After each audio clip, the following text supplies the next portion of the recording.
அனைவருக்கும் வணக்கம். இந்த வாரம் ஞாயிற்றுக்கிழமை நம்ம டெஸ்ட்டில் இருக்கக்கூடிய ஒரு பகுதி பார்க்க போகிறோம். அதான் திராவிட மொழி குடும்பம். ஸோ இந்த பாடத்திலிருந்து நிறைய கேள்விகள் திரும்ப திரும்ப கேட்டிருக்காங்க. ஸோ நம்ம பாடத்தில் இருக்கக்கூடிய முக்கியமான கண்டென்ட்டு எதெல்லாம் தேர்வு எதிர்பார்ப்பாங்க அப்படின்றத பார்க்க போகிறோம்.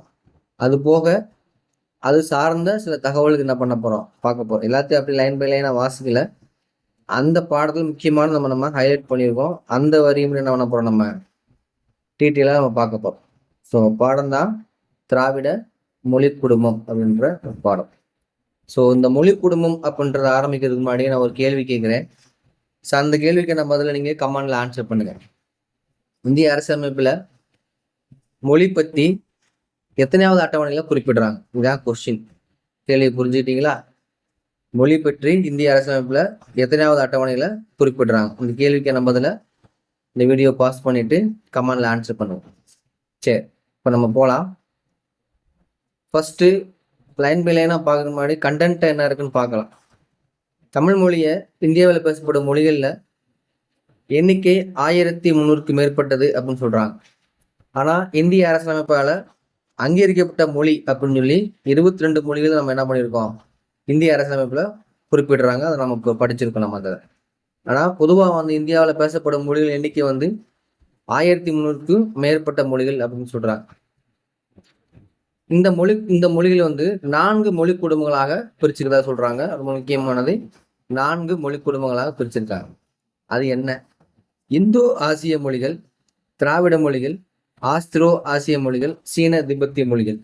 ஓகே, இந்த இந்தோ ஆசிய மொழிகள் அப்படின்னா எதெல்லாம் வரும்னு பார்த்தீங்க அப்படின்னா, இந்தி கண்டிப்பா வரும். நல்லா கவனிச்சுக்க, டீட்டெயிலாக சொல்றேன். இந்தி, வங்காள மொழி வரும். நோட் பண்ணிங்க, வங்காளம் வரும்.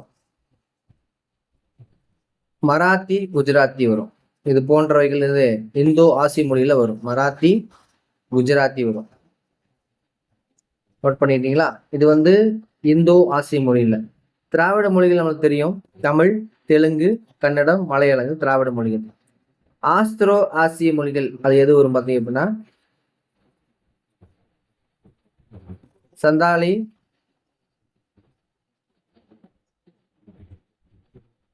முண்டாரி அப்படின்னு சொல்லி இந்த மொழிகளை வரும். இது ஆஸ்திரோ ஆசிய மொழிகள்.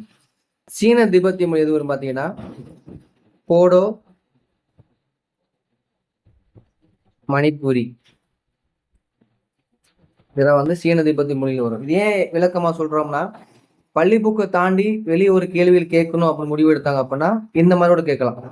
இப்போ சந்தாலியில் சாந்தாலின்னு சொல்லலாம். இந்த மொழி எந்த மொழி குடும்பத்துல வருதுன்னு கேட்கறதுக்கு வாய்ப்புகள் இருக்கா இல்லையா? இருக்கு. கேட்கக்கூடாதுன்னு சொல்ல முடியாது, கேட்கறதுக்கான வாய்ப்புகள் இருக்கு. சரியா? இதை நோட் பண்ணி வச்சுக்கோங்க. வீடியோ பாஸ் பண்ணி இன்செட் வச்சுக்கோங்க. சரி, அடுத்து இந்தியாவில் பல கிளை மொழிகள் இருக்கு. இங்க மொழிகள் அதிகமா பேசப்படுறதுனால அகத்தியலிங்க இது என்ன சொல்றாருன்னா, இந்தியாவை மொழிகளின் காட்சி சாலைன்னு சொல்றாரு. இந்த கொஸ்டின் போலீஸ் எக்ஸாம்லையும் டிஎன்பிஎஸ்சி குரூப் அடிக்கடி கேட்ட கொஸ்டின். மொழிகளின் காட்சி சாலை என அழைக்கப்படும் இந்தியா அப்படின்னு சொல்லி யார் குறிப்பிடுறாங்க பாத்தீங்க அப்படின்னா, அகத்தியலிங்கம் குறிப்பிடுறாரு. சரிங்களா? அடுத்து குமரில்லப்பட்டர்.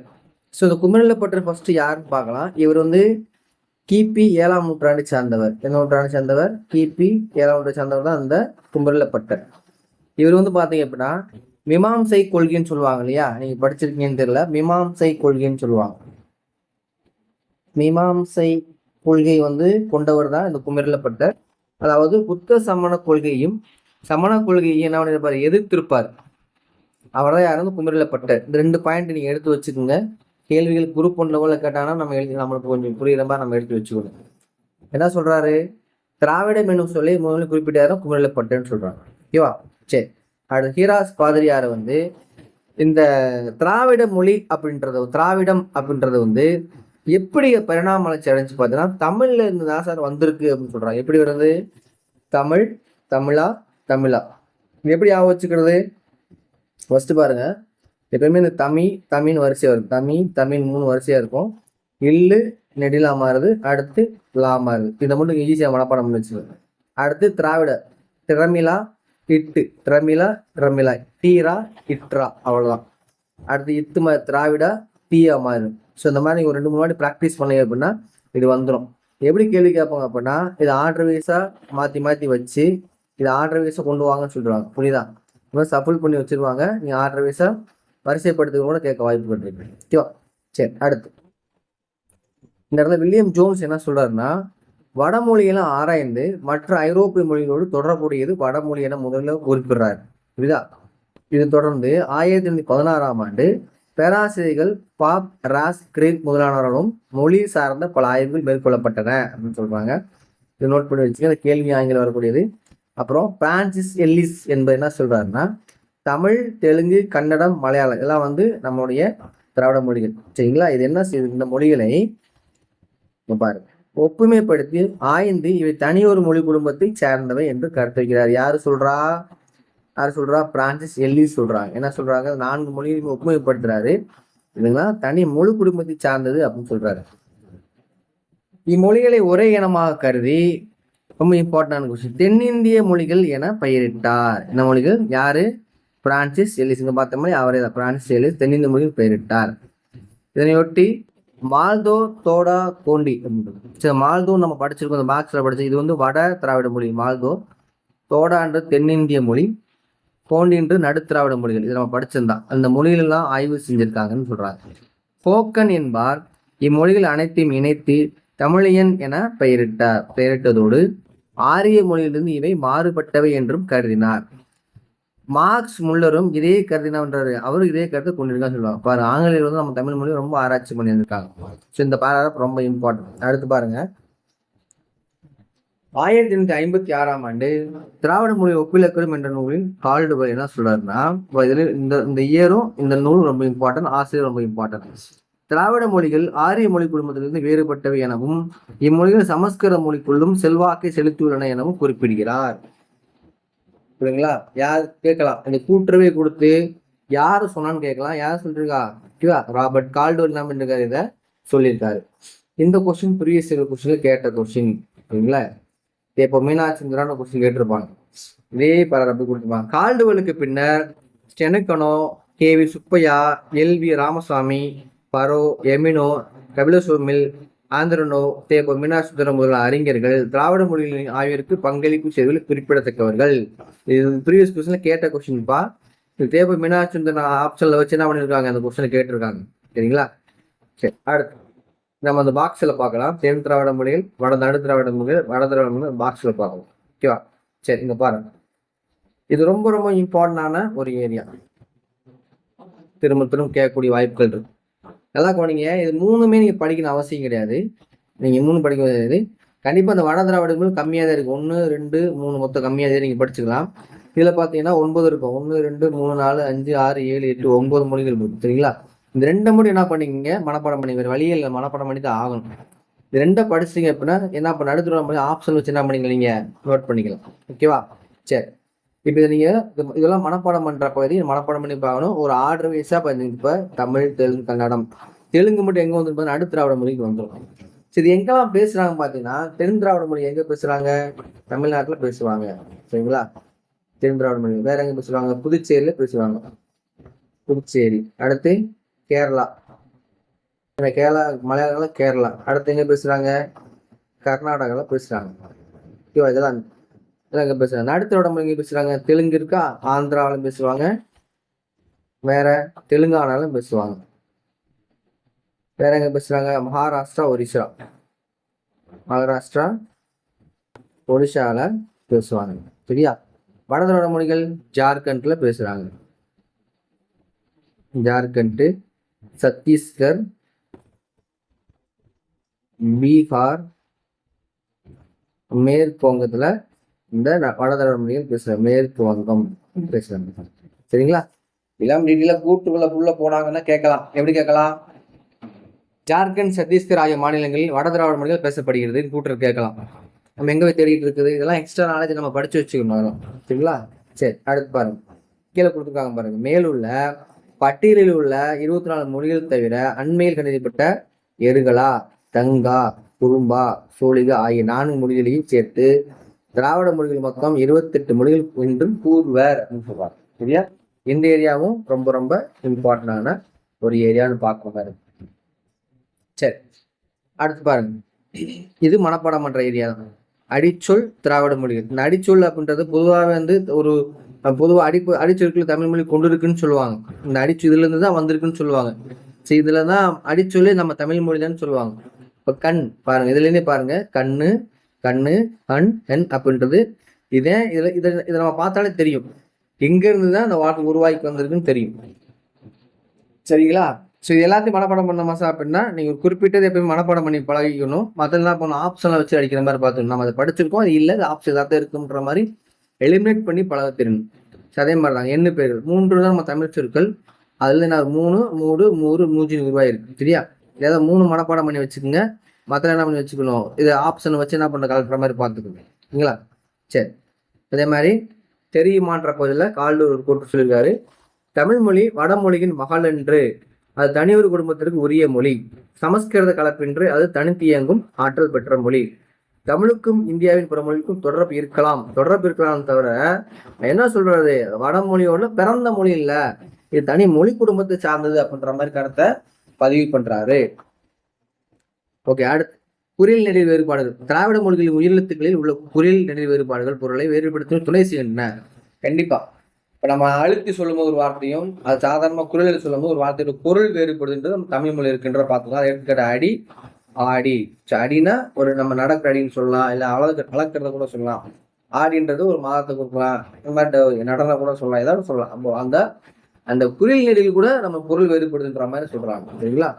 அடுத்து திராவிட மொழிகளில் ஆண்பால் பெண்பால் என்ற பகுப்பு உயர்திணை உரிமையில் மட்டுமே காணப்படுகிறது. கண்டிப்பா உயர்திணையில உரிமையில மட்டும் காணப்படும் சொல்லுவாங்க. சரியா? அக்ரிணில இருக்காது சொல்றாங்க. அக்ரிணை பொருளையும் ஆண்பெண் என்ற பால் அடிப்படையில் பகுத்தாலும் அவற்றுக்கென பால் பாடு விதிகள் இல்லை. இங்க பாருங்க, எடுத்துக்கிற அளவா போட்டு பாருங்க. தனிச்சொற்களாகவே ஆண்பெண் என்ற பகுப்பு உணர்ந்தனர். கடுவன், மந்தி, களிரி, பிடி அப்படின்னு நம்ம சொல்றாங்க இல்லையா? குரங்குகளையே 2ஆ பிரிச்சிருக்காங்க, ஆண் குரங்கு பெண் குரங்கு. யானையிலே 2ஆ பிரிச்சிருக்காங்க, களிரி பிடின்னு பிரிச்சிருக்காங்க. சரிங்களா? ஆனா விகுதி இல்லைன்னு சொல்றாங்க. நம்ம எப்படி சொல்லுவோம், உயர்ந்த அக்ரி உரிமை என்ன சொல்லுவோம், அவன், அவள் அப்படின்னு சொல்லுவோம் இல்லையா? இந்த மாதிரி என்ன சொல்றாங்க, பிரிக்கிறாங்க. சரிங்களா? சரி, அடுத்து வினைச்சொற்கள். ஆங்கிலம் போன்ற மொழிகளில் வினைச்சொல் காலத்தை மட்டும் காட்டுமே தவிர திணை, பால், எண், இடம் வேறுபாட்டை காட்டுவதில்லை. ரொம்ப அழகா சொல்லிருக்காங்க. ஆங்கிலம் போன்ற மொழியில ஒரு காலத்தை மட்டும் காணும். ஆனா என்ன திணை, என்ன ஆண்பாலா பெண்பாலா, என்ன எண், எந்த இடம், தடவும் படற்கையா, எந்த இடம்ன்றத காட்டாது. திராவிட மொழிகளின் வினைச்சொற்கள் இவற்றை தெளிவாக காட்டுகின்றன. எடுத்துக்காட்டு, வந்தான் அப்படின்ற உயர்திணை, உயிருள்ள பொருட்கள் உயர்தினை சொல்லுது. ஆண் அவையாத குறிக்கிறது, ஆண்பாலை குறிக்கிறது. இது படற்கை ஒருமை. வந்தானே நம்மளுக்கு முன்னாடி இருக்கிறது படற்கை, ஒருத்தந்தே வந்திருக்கேன்றத அவங்க ஒத்த வார்த்தையில் எவ்வளவு பிரியுது பாருங்க. இது வந்து திராவிட மொழியில் தமிழ் மொழியில் இருக்குன்ற மாதிரி சொல்லி வராங்க. சரியா? சரி, அடுத்ததெல்லாம் காலம் ஒரு தமிழுடைய வரி வடிச்சு கொஸ்டின்ல வராது, தெரிஞ்சு வச்சுக்கோங்க. அடுத்து நம்ம பார்க்க போறது சில திராவிட மொழிகளின் பழமையான இலக்கிய இலக்கணங்கள். இந்த சில அப்படின்றத வந்து நம்ம 4 மொழியை எடுத்துக்கிற போறோம். தமிழ், கன்னடம், தெலுங்கு, மலையாளம் என்ன கொடுத்துருக்காங்க. ஒவ்வொரு மொழிக்கும் இலக்கியம் என்ன, அதோட இலக்கணம் என்ன, இலக்கியம் என்ன அதோட காலம் என்ன, இலக்கணம் வந்து அதோட காலம் என்ன, எந்த சான்றுன்னு எடுத்திருக்கோம், இதோட சோர்சஸ் என்ன அப்படின்னு சொல்லிருக்காங்க. இதுவும் மனப்பாடம் பண்ற ஒரு பகுதி தான். நீங்க திரும்ப திரும்ப மனப்பாடம் பண்ணீங்கன்னா ஆட்டோமேட்டிக்கா மறந்துடுவாங்க. ரொம்ப எளிமையாக வச்சுக்கிறது கன்னடம். தமிழ் தெரியும், சங்க இலக்கியம், 10 பாட்டு 8 தொகை அப்படின்னு சங்க இலக்கியங்கள்லாம் வருது இல்லையா, அதை நம்ம எடுத்துக்கலாம். பொதுவா நம்ம தமிழ்நாடு இலக்கணம்னால தொல்காப்பியம் வரும். எந்த சோர்சஸ், 1961ஆம் ஆண்டு சாகித்ய அகாடமி விருது பெற்ற மூவாவுடைய தமிழ் இலக்கிய வரலாறு அப்படின்ற நூலை சான்றா என்ன பண்ணியிருக்காங்க, எடுத்திருக்காங்க. ஓகேவா? இங்க பிரச்சனை இல்லை, தமிழ் நம்ம முடிச்சுக்கலாம்.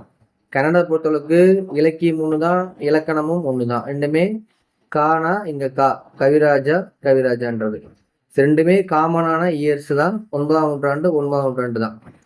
தெலுங்கை பொறுத்தளவுக்கு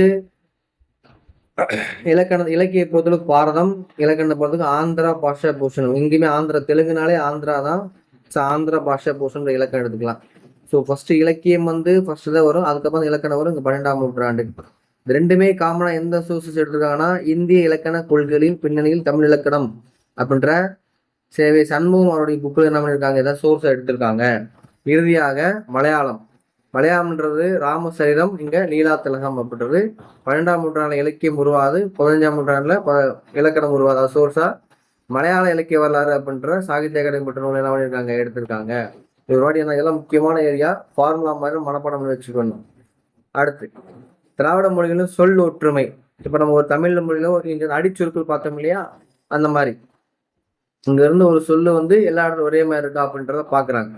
சரி, எல்லாத்தையும் மனப்பாடம் பண்ணணும். தமிழை பத்தி உங்களுக்கு பிரச்சனை இருக்காது, தமிழ் நம்ம ஈஸியா மனப்பாடம் பண்ணிடலாம். ஸோ மலையாளத்தையும் தெலுங்கையும் மட்டும் மனப்பாடம் பண்ணி வச்சுக்கோங்க. இந்த ரெண்டுல இல்லைன்னா ஆப்ஷன் அப்படி கன்னடம் துளு அப்படின்ற நீங்க புரிஞ்சுக்கிற மாதிரி இருக்கும். மேக்ஸிமம் 2, அது மேக்ஸிமம் மினிமம் 2, மேக்ஸிமம் 3 மனப்பாடம் பண்ணி வச்சுக்கோங்க. இதெல்லாம் வந்து திரும்ப திரும்ப எழுதி பார்த்து சொல்ல பார்த்தா வரும். இதுல கொஸ்டின் வந்திருக்கான்றதான் மோஸ்ட்லி தெரியல. ஆனா கொஸ்டின் அது அதிகமான இந்த ஏரியாவில் வரல. ஆனா இந்த மேல இருந்து என்ன பண்ணிருக்காங்க, கொஸ்டின் அதிகமா இந்த கொஸ்டின் கேட்டிருக்காங்க. இது தெரிஞ்சு வச்சுக்க போறது நல்லது. ஸோ குறைஞ்சபட்சம் 2வது மலையாளம் தெலுங்கு என்ன பண்ணி வச்சுக்கோங்க, படிச்சு வச்சுங்க. மரம்னா மானு ஒன்று ஒடி அப்படின்றத கொஞ்சம் நம்மளுக்கு டெக்னிக்கல் வேர்டு மாதிரி தான் இருக்கும், அதை மனப்பாடம் பண்ணி வச்சுக்கோங்க. சரிங்களா? அடுத்து ஸோ இந்த ஏரியா பொறுத்தளவுக்கு தமிழின் தனித்தன்மைகள் அப்படின்னா, தமிழுக்கு என்ன தனித்தன்மைகள் இருக்கு அப்படின்ற பார்க்கும்போது முக்கியமான கண்டென்ட் இந்த நாடுகள்ல எல்லாம் என்ன இருக்கும், தமிழ் மொழிகள் பரவி இருக்குன்னு சொல்றாங்க. காலகாலமா வந்து தமிழ் மக்களை வந்து ஒரு வேலைக்காகவும் இல்லை ஆட்கடத்தல் மூலியமாகவும் இல்லை அவங்க தொழில் ரீதியாக போனது ஏன்னா அங்கேயே தங்கி பரம்பரை அங்கேயே வாழ்ந்துருக்காங்க. தமிழ் மொழி அங்கே பரவி இருந்துச்சு. அப்படி நம்மளுக்கு தெரியும், இலங்கை தெரியும், மலேசியா தெரியும், பர்மா தெரியும், சிங்கப்பூர், இந்தோனேஷியா. பிஜி தீவு நோட் பண்ணி வச்சுக்க தனியா. கயானா, மடகாஸ்கர், ட்ரினிடாட் அப்படின்றலாம் அது அங்கேயும் தமிழ் வாழ்ந்துட்டு இருக்க. மற்ற எல்லாத்துலையுமே தமிழர்கள் பொதுவாக இருக்கான்னு தெரியும். கொஞ்சம் வித்தியாசமான வார்த்தைகள் நம்ம வச்சுக்கோ, நம்ம தெரிஞ்சு வச்சுக்கணும். இங்கெல்லாம் வாழ்ந்துட்டு இருக்காங்க அப்படின்றத இங்க சொல்றாங்க.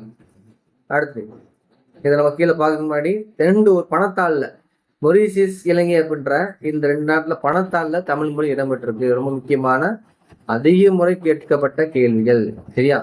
சரி, இதுல பாருங்க, திராவிட மொழிகளில் பிற மொழிகளில் தாக்கம் மிகவும் குறைவாக காணப்படும் மொழியை தமிழ் மொழியாகும். கூற்றுகளை கேட்கறதுக்கு வாய்ப்பு இருக்கு. திராவிட மொழிகளில் பிற மொழி தாக்கம் மிக குறைவாக காணப்படும் மொழியை தமிழ் மொழியாகும். ஆனா இப்ப நம்ம எப்படி சொல்ல முடியும்? இப்ப நம்ம எக்ஸாம்பிளுக்கு பிற மொழிகள் தாக்கம் குறைஞ்சிருக்கானா சில இடங்கள் ஏத்துக்கிற முடியாது. பொது இடங்கள்ல நான் என்ன பண்ண எப்படி இருக்கும்னா, சைக்கிள்ல வந்தியா அப்படின்னு கேட்கிறோம். சைக்கிள்ன்றது ஆங்கில மொழி. சைக்கிள்ல வந்தியா அப்படின்னு கேட்கிற மாதிரி. சரிங்களா? அதே மாதிரி ஜன்னல் அப்படின்றது அது தமிழ் கிடையாது. இந்த மாதிரி சின்ன சின்ன மொழி என்ன இருக்கு, நம்ம தமிழ் நினைச்சு பேசிட்டு இருக்கோம், அது வந்து தமிழே கிடையாது. அது நம்ம மரபு சொல், நம்ம தமிழ் சொல், ஆங்கில சொல் நம்ம நிறைய படிச்சுக்க முடியாது. அங்கே நம்ம புரிஞ்சுக்கணும். தாக்கங்கள் இப்ப அதிகமாயிடுச்சு, வேற மொழிகள் அதிகமாக உள்ள இருக்கு நுழைஞ்சிருச்சுன்னு சொல்றாங்க. சரிங்களா? அடுத்து இந்தியாவின் தொன்மையான கல்வெட்டுகள் பெரும்பாலான தமிழிலே அமைந்துள்ளன. ரொம்ப முக்கியமான கொஸ்டின். இந்தியாவில் யார் சொல்றாங்க? ஆர்கியா சர்வே ஆஃப் இந்தியா, ஏஎஸ்ஐ என்ன பண்றாங்க, அவங்க சொல்றாங்க. ஆர்கியாலஜிக்கல் சர்வே ஆஃப் இந்தியா, இந்திய தொல்லியல் ஆராய்ச்சி நிறுவனம்.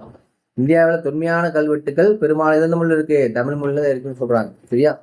மற்ற எல்லாமே கண்டென்ட்டை படிச்சுக்கோங்க. நாங்கள் இந்த ஹைலைட் பண்ண கண்டென்ட் வந்து ரொம்ப இம்பார்ட்டன்ட் எடுத்து படிச்சுங்க.